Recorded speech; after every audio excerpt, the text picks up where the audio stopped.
Hey YouTube, welcome back again. In this video, I'm going to talk about the most famous stock, CCIV, which acquired Lucid Motor in a reverse merger. So first of all, don't forget to subscribe to this channel and encourage me to make more videos and hit the bell icon with all notifications on so you'll get the latest updates. As you know, the timing is everything, so you will be the first to get the notifications. And also comment down and name the stocks you want to see on this channel next. Company founded in 2007 and rebranded to Lucid Motor in 2016 and announced itself as EV company and hired management and team of engineers who worked in big companies like Tesla, Mazda, Audi, which means the company is very ambitious about the future and also expected to deliver its first car in second half of 2021. So let's find out the opportunities in this stock, as EV is Democrats' priority and US-China trade is opening new doors for this company and itself. The industry is going to be 730 billion. In its strength column, Lucid has partnered with Mobileye, a former Tesla contractor, to use their IQ4 chips and cameras for driver assist features. They say Lucid Air will be a level 2 autonomous. So basically Tesla is also level 2, but the Tesla has more real-time data, so I don't think the efficiency would be the same.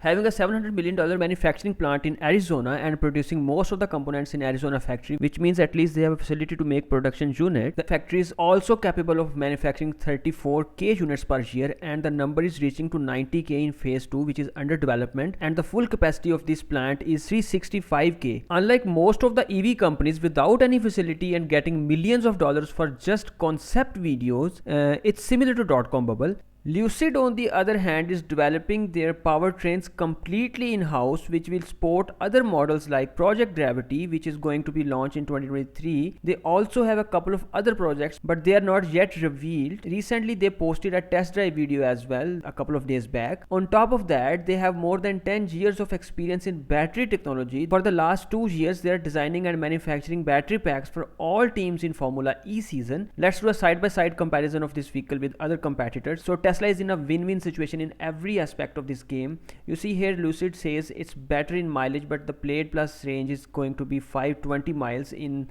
a single charge.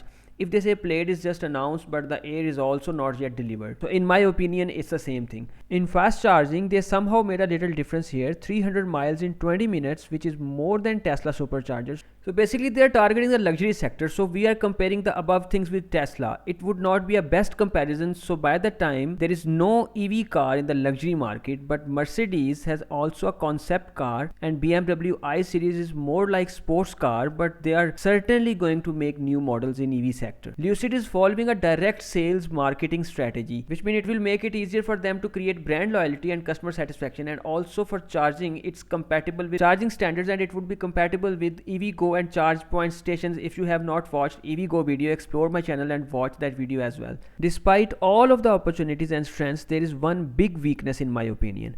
The company is not diversified and based only on one model and focusing on high-end vehicles and portray themselves as a high-end brand, while even Tesla is planning to make a mid-range car, because there are a lot of new startups and they are definitely going to capture the mid-range market. While targeting a high-end market is itself a challenging thing, because BMW, Mercedes, GM are also stepping into the EV sector and they have developed a brand loyalty for centuries, not just for decades. So a new company without any diversification and targeting a smaller market where already a lot of race between brands, I think the company would see a tough time to increase the revenue. But it's not the whole side of the card. It's a new company and obviously it's going to adjust itself somewhere in the market, and the revenue expectations are also higher, like from 2022 to 2026 they are expecting 900% increase in the revenue. So this figure is certainly going to affect the stock price. And also CEO says the production can be delayed. They also have promised to deliver the vehicle in the first quarter of 2021, which is already missed. But recently they have posted a test drive video, so I think they are going to meet this deadline at least this time. So the management is quite competent. The CEO is the former vice president of engineering at Tesla and he is quite ambitious about the project, and vice president of design has also worked for Mazda and Audi.